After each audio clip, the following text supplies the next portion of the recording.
Welcome to Computer Lab Hijinks, a show about games, old software, and web ephemera. Today we're continuing our look at every N64 game with Wave Race 64. In a genre largely defined by split-second movements, frame-accurate precision, and the implicit challenge to memorize each track to the point that it becomes a game you could play in your sleep, Wave Race 64 exists as a much less predictable experience. Gone are the flat plains of Mario Kart and Daytona USA, along with any chance that each race will more or less play out the same way each time. Instead, Wave Race embraces something much more unique, perhaps even controversial, through the chaos of randomly generated water simulations that toss the player around, turning all the best racing strategies into something much riskier as a result. But although this was celebrated as a next-gen triumph on release, it was not Nintendo's first experiment with jet ski racing games.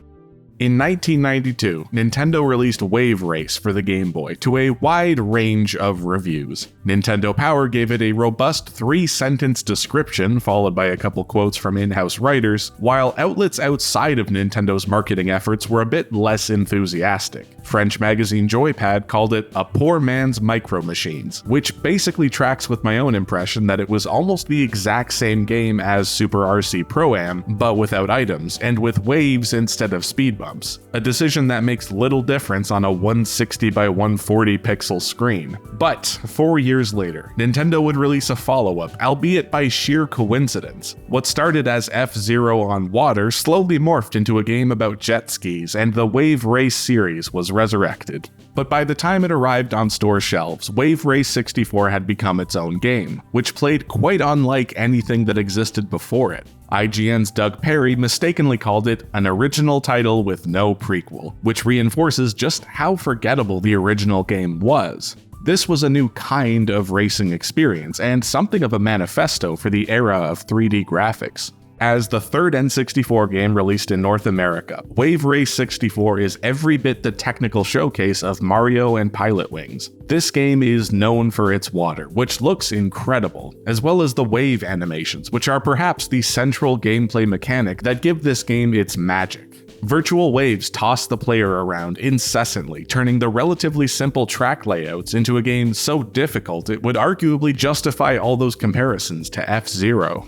Wave Race 64's development is a bit of a mystery, as the only public comments about this game are a Next Gen magazine article where an NOA employee refers to the N64's transparency effects, and the director of Conker's Bad Fur Day claiming he suggested the jet ski concept to Nintendo, although he's made a few public comments that border on misinformation, so take that with a grain of salt. As far as I could tell, no one who actually worked on this game has ever spoken directly to whatever software miracle enabled them to render such impressive water effects on a relatively limited console. Knowing the era, we can speculate on some of these techniques. The reflections were most likely accomplished by adding a mirrored copy of the level underneath the player, much like the mirrors in Mario 64 or the opening camera move in Unreal. But even beyond the rendering tricks, this is just a great looking game. The color palette hits you right away, as though the hex codes reach through the screen and smack you with more shades of blue than you probably knew existed. And it's not just realism for the sake of realism, the textures lean more in the direction of cartoon shading, and the water looks different across levels, which shows a clear sense of art direction. Most reviews noted the game's nighttime level, Twilight City, which is gorgeous. This isn't a video about how good Wave Race 64 looks even to this day, but it's impossible to ignore. The opening cinematic is one that dares the player to hit skip, boasting about the brand new Nintendo 64 and its graphical capabilities. Even the birds, seagulls in Sunny Beach and mallards in Drake Lake, are modeled to absolute perfection, which is quite a rarity even in more recent titles. Wave Race 64 looks great, but in my opinion, the real innovation is the gameplay and the way it unleashes absolute chaos upon unsuspecting players through its wave mechanics. This is ultimately a game about water, how it moves, and how all the tricks you learned in other racing games are meaningless in the face of those unpredictable, all-powerful waves. You can be in first place with a significant distance ahead of everyone else, but you're just one big wave away from falling off the jet ski and dropping to last place.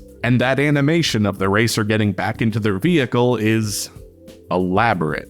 Every race plays differently than the last, and with no rubber banding AI or item boxes to normalize gaps between players, the animation of the waves is the mechanic to determine gameplay. With that in mind, Wave Race 64 offers us a chance to look at one of my favorite concepts in all of gaming, the chaos of computer-generated randomness, which is accomplished through random number generators, or RNG. Which brings us to... Historically, RNG is a development tool that offers something other media can't do. Movies don't normally shuffle their scenes, although Terrence Malick did experiment with this for the criterion of Tree of Life, but shut it down when he didn't like the results. For board games, randomness is their bread and butter. The ever-frustrating dice roll of Monopoly is what keeps skilled players from acquiring all the orange squares, while they just keep landing on those awful utility spaces, and even less experienced players can do well if the fates are on their side.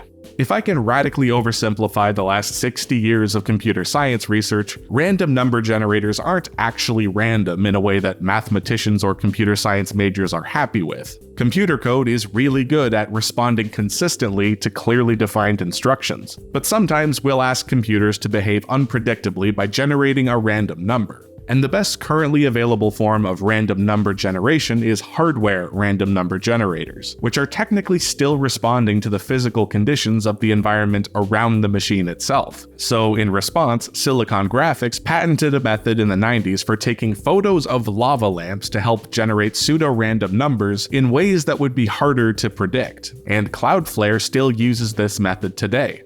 In short, random number generators still aren't absolutely random because they respond to real-world conditions, but in practice it's darn near impossible to predict or model these outcomes in advance, which makes them useful for things like encryption and security. When we talk about video games, even the most basic number generators are still random enough for the player experience. An interesting early example of RNG in games would be Pitfall on the Atari 2600, where each screen is generated from an 8-bit value, or 1 byte, which in binary code could express up to 256 unique values. So Pitfall has 256 possible screens based on whatever random string of ones and zeros are generated through those 8 digits. And it is truly unpredictable. Some of these screens are basically unwinnable for this exact reason. Now, an expert player could, in theory, memorize all 256 screens, but they still show up out of order, making for a completely random experience. And in my opinion, one of maybe 10 games on the Atari 2600 that holds up to the modern definition of video game. Yes, that's my hot take for this episode. Adventure and Pong and Pitfall are great, but the vast majority of Atari games were not very good.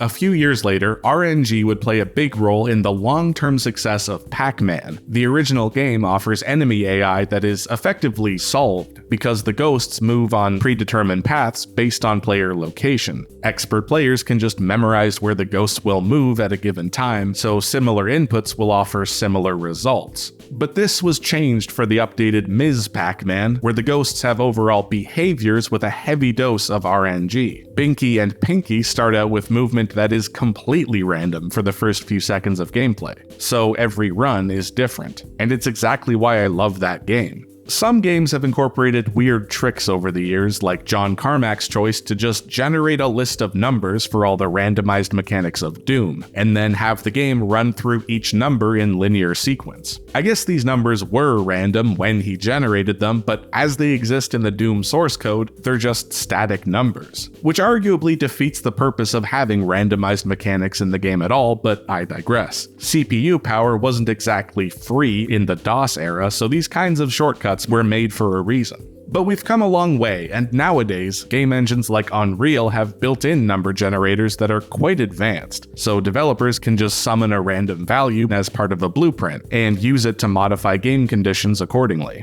It can be used for all kinds of things, like whether an enemy spawns, how much damage they do, or whether whole elements of the environment are spawned in like platforms. As one final note on the mechanics of RNG before we move on, there's an absolute disease of loot boxes and other gambling mechanics in games today, which take all the drama and suspense of uncertainty and exploit it for easy microtransactions. CSGO has it, a shocking number of Roblox games have it, and it's awful. But the problem here isn't RNG per se, it's the way real-world money gets involved, and how these games use deceptive tricks borrowed from slot machines to dramatize the experience and create the next generation of gambling addicts. There's nothing inherently wrong with RNG or custom in-game costumes or user-generated content or any game mechanic at all. But once real-world money gets involved, everything gets so much worse forever. Thankfully, this video is about an offline N64 game that doesn't have the ability to steal money out of your wallet, otherwise my feelings might be different. But either way, let's look at how RNG was used in Wave Race. This game uses random digital noise, or fractal noise, to generate moving vertices on a subdivided plane to achieve the look of moving water. So the animation wasn't keyframed by hand or based on existing data, it was just generated within parameters by a 3D plugin. This allows for things like wave height, speed, and overall scale of the movements to be altered for different levels. A console like the N64 wouldn't have the capability of running these simulations in real time, as they're incredibly taxing on the CPU, and game consoles are only barely able to do them today. So the data was generated on high-end workstations and then saved as 3D animations. While the movement of the waves is not internally random, in practice the player can't predict which waves are coming or when. Subtle movements or sharp turns are risky because anything can happen. And in case this isn't already clear, I think this makes for incredibly fun gameplay. More than one contemporary review called Wave Race the best racing game they've ever played, which is probably true since this game predates Mario Kart 64 by a few months.